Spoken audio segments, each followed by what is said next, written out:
Welcome back to the Smallholding, and today is chicken processing day. So we have decided this year to raise Ross cobs again as our meat birds for various reasons.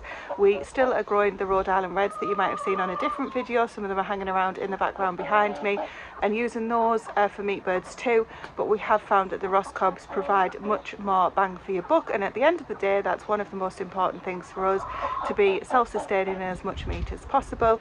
Especially because when you're smallholders, you never know what's around the corner. So this year we unfortunately didn't get to harvest both of our pigs, even though we had 2 weaners bought in specifically for meat.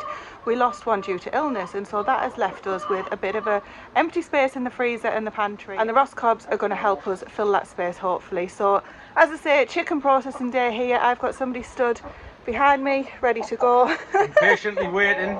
Impatiently waiting. These birds have lived out here amongst all of this greenery for the last 14 weeks. They're around about 14 weeks when we dispatch them, sometimes a little bit earlier, sometimes a little bit later, just depending on what we've got going on in life.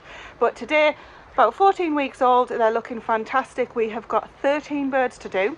We did get 15 as day-old chicks, but we've already processed 2 of them just to see how they went, absolutely perfectly. So it's time for the rest.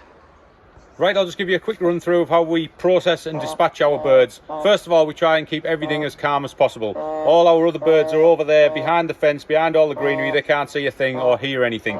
So we just bring one bird at a time. We break the neck, which is how we stun them, and then that renders them unconscious and pretty much dead straight away. Then as soon as we've done that, I pop them in this cone behind us upside down to stop them flapping about, and then I bleed them out into a bucket, which I'll get. Then from there, once they're finished flapping about, it only takes less than a minute. We bring them over to the boiler here, which is full of water up to about 53, 54 degrees Celsius. That's what the optimal temperature is that we found. And then once it's dunked in there, I just keep checking its feathers to make sure they're loose. As soon as they get loose, I don't want it in there too long because I don't want it spoiled in the skin. So I'll bring it from there onto this little plucking machine that we've had, little trusty plucking machine now we've had about 5 years. Works an absolute treat. And then we'll pluck as much as we can off by there, and then from there I'll just come and lay them on this table with the neck hanging over the side so it keeps all the blood off the table, and then we'll just finish them off plucking them by hand. Now once we finish doing that, we'll just make a little nick in the leg there so we can get a hook through, and we'll just hang them all in the fridge. They'll hang in there maybe a couple of hours just to let them chill down, let all the insides chill down. Just makes it a lot easier and cleaner to work with when you're gutting them and dressing them. But like I say, we'll take you through step by step. But first of all, we need to get all 13 out and dispatched and ready to hang in the fridge.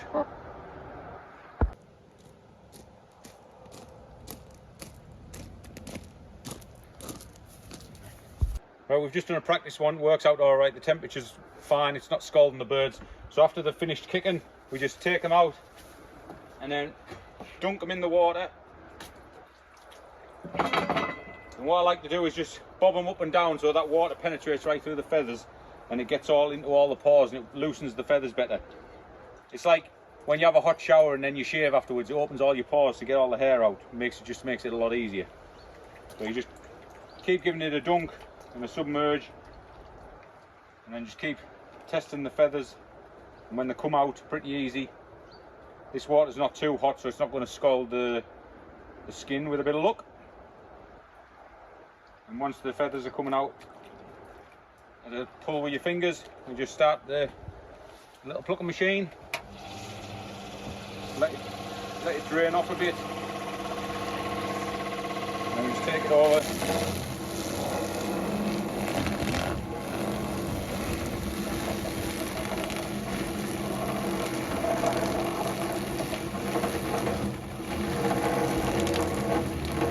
And just roll it round. Trying to get as much off as you can with the same hand plucking. Maybe you're done with another 30 seconds in the water.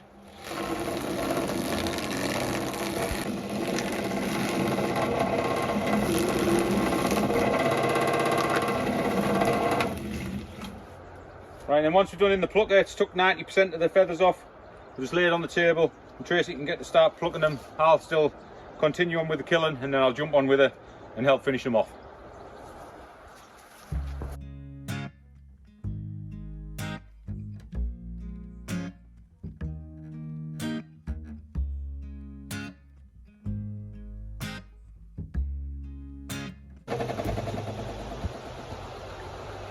Right, we're on the last one. Didn't take that long, battled the rain. So we'll get this one plucked, get them finished off, and we'll get them in the fridge. Right, well they turned out fantastic. We did a batch of 6 and a batch of 7, and it only tore a little bit of the skin on one of them, but it was the first one on the second batch, so the water had heated up a bit too much, but that's no problem. So we've all them all done, got them all plucked. Now I'll just show you what we do with the next step. All we do is we come down to the legs, and we just run the knife through and just cut a little slit in the legs like that, so that we can get the hook through to hang them in the fridge. So I'll just cut all these and then we'll take it in the garage and show you what we do with them.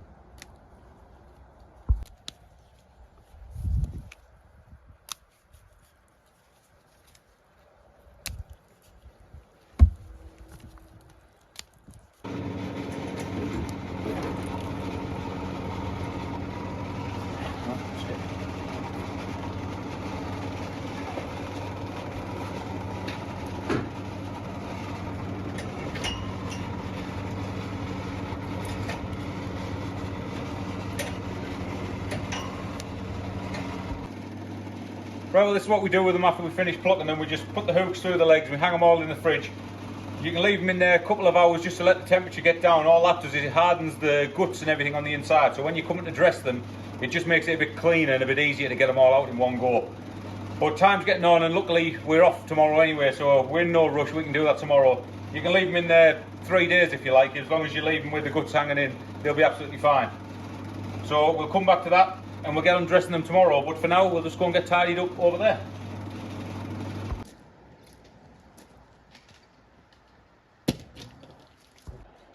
Right, well it's early the next morning, the chickens have been hanging in the fridge overnight so they're nice and set up. So just thought we'd set up outside, keep all the mess out of here, and I'm going to quickly show you how we dress them and then we'll take them inside and show you what we're going to do by butchering them. So all you need to do this is a clean pair of garden secateurs and a sharp knife. That's it. So let's get to dressing them. Right, so first off we're just going to start by removing the feet. So you just go right on this joint here, get your secateurs and then just snip them off. I like to go just above the joint so that when you cook them the skin doesn't recoil all the way back. Then we just turn the bird round and push the legs down and that loosens all the inside. And then we just flip it over to the neck part. And if you keep, when you're doing this, all this part, if you keep it hanging over the table or wherever you're doing it, just keeps all the mess off your board. So then all we do is nip that little bit of neck skin there and just cut a little slither off the neck skin. And that'll just reveal the actual neck inside. So then we just pull that around the neck, pull that neck up as far as we can, and then get your secateurs again and just cut the neck off right back like that. We actually withdraw food from these the night before so that they have a nice empty crop, so that when you are dressing them and you're going around the crop with your fingers, you don't run the risk of bursting it and have all mushed up food everywhere. So that's the only reason why we do that. So once you've got the neck out, you just want to get your fingers in round the empty crop, pulling it all away from the skin up to the where you pulled the neck up, and then get your knife, just go in and then just snip all that out. And you want to be leaving that bit of flap of skin on there so that when you cook it, if you're doing a whole bird, it just pulls over and hides the hole. Right, when it comes to taking all the guts and the insides out and the liver and the heart, all we do is turn it round like that to the vent side, just give a little nick in there, you don't have to go too far through, and then you'll just get your finger in, put your thumb in the top, finger in the bottom, and open it up like that. And then all you'll do is just get your hand in, run it around the sides so you loosen everything up till you get to the back, grab the windpipe and pull everything forward. When you've got everything like that, you'll see the heart and the liver, so you want to separate them from all the guts. So all I like to do is just get them between my fingers. There you've got the gallbladder there, you don't want to burst that, and then we'll just ease them away from that like that. Then you've got your liver and your heart, and then you just continue pulling the rest forward, bringing it off the table. Keep all your mess off the table, going around the vent with your knife, and then just everything else just comes out as one. Lastly, you've got your lungs to get out, 2 lungs either side there. Just put your fingers in, loosen them off the rib cage, one side and the other side, and that's everything out of the inside of the carcass of the chicken. A nice clean carcass. And then that's it. All you do, spin your chicken round, tuck your wings under, and then you've got one oven ready chicken. So that's one oven ready chicken. Now let's get on with the other 12. Right, so there we go, 13 fully dressed chickens ready for the butchering up. So we're going to take them in the kitchen, show you what we're going to do with them. But we've just got the necks there for the stock, the liver there for pate, and the hearts there for the treats for the dogs. So we'll get them in the kitchen and get on with the next bit. Right, well now we're going to get on to butchering them. So what we've decided to do out with this batch of 13 is keep 6 whole birds. That's 6 weeks of Sunday roasts. I've just picked out the 6 best ones. When I say by the best, I mean some of them were slightly scalded there off the boiler, and then one there I tore the breast a little bit when I was plucking the feathers out. So that's just all I mean by the best. All still usable birds, but they just will look nicer once they're on the table. Then with the other 7, we're going to spatchcock 2, and then we're going to joint the other 5. So I'm going to just give you a quick tutorial of how to do it if you've never done it before. It's super easy. You can buy one from the supermarket if you want and follow along, and we'll just run you through it. It's dead easy, dead simple. All you need is a big knife, a little knife, and a pair of kitchen scissors. That's it. Right, so first off, we're going to do the 2 spatchcock ones. So just get your chicken, flip it over with its parson's nose towards you, get your scissors, and then you just want to be cutting down that side of the backbone and that side of the backbone, taking that back strip of backbone out. So you just come down this side, just cut all the way through to the end, and then the same again on the other side. Bit of skin at the end, just cut that off with your knife. Take the backbone out. We'll keep that, that'll go into stock with the necks. And then once you're at that point, just flip it back over and then push your hands down on the 2 thick bits of the breast. Just flatten the bird, and then you just tuck the wings back under, and then you've got a nice spatchcock chicken. You can put that on a baking tray or your barbecue or your smoker, and it'll cook in half the time. Right, so now we've got the whole birds and the spatchcocks. We're going to get on to portioning the rest. Now if you want to get a chicken from the butchers or wherever and follow along, I'm just going to show you how we do it to maximise the bird, for stretch it out as much as we can. So we're going to start by taking the legs off. So all you do is get your legs and just pull that back, get your big knife, just slide down there and then just chop through, and the legs will just come off. Now if you wanted just legs, all we do there is just put your knife under the backbone there, and you just cut through that joint, and then that comes straight off. And again, turn that one round, go under the backbone, and then that one will just come straight off, and you keep your backbones for your stock. If you wanted drumstick and thighs, then all you do once your legs are like that, you see the white line on each leg, you just put your knife in there and just cut them through, and then you've got your 2 nice big drumsticks and your 2 nice chicken thighs. So there's either, if you're a small eater, 1 meal each or 2 meals, whatever you want to do with that. Right, now we're going to come on to the breast and the wings.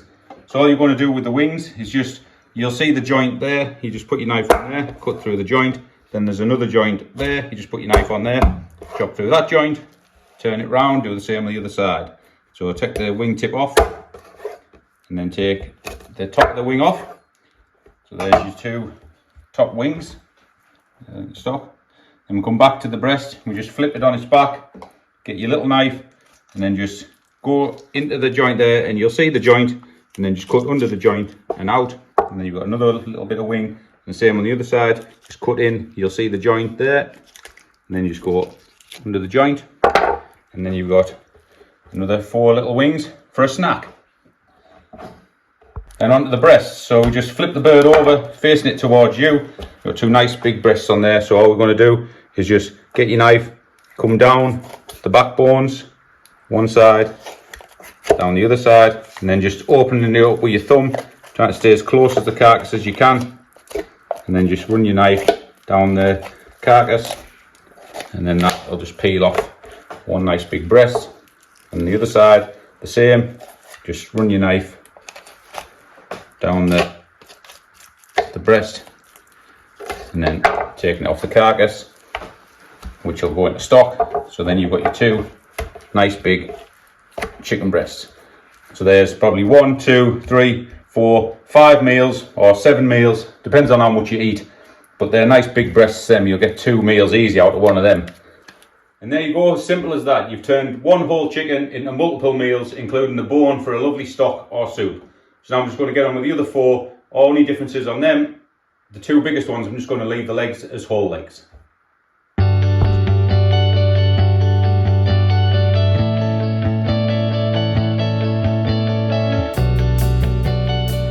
So this is what we come up with our 13 birds. Pretty chuffed with the way it came out, so I'll just give you a run through of what we kept. So we kept the 6 birds for the whole roast for Sunday dinners. These ranged from 2.6 to the biggest one was 3.2 kilos. Then we kept the 2 spatchcocks for roasting or to go on the barbecue. We also got 10 large breasts. We just weighed these. This one was 615 grams, so that's easy to feed 2 people. We got 10 of them. We got the 6 thighs, the 6 drumsticks, the 4 nice big legs, and the small mountain of wings. Also, we got the bowl of chicken livers for the pate, the hearts for the dogs, and the necks and the backbones also to go in with the carcasses for the stocks and the soups. So chuffed to bits the way it turned out, and these will see us through a good few months of meals on the Smallholding. Right, well, thanks for watching another butchery video here on the Smallholding. If you do like these type of videos and other stuff we do around here, please give the video a like, because apparently it pushes it to other like-minded people who enjoy the content that we create. We're also nearly on 20,000 subscribers, so hopefully, fingers crossed, we'll be onto that by the end of the year.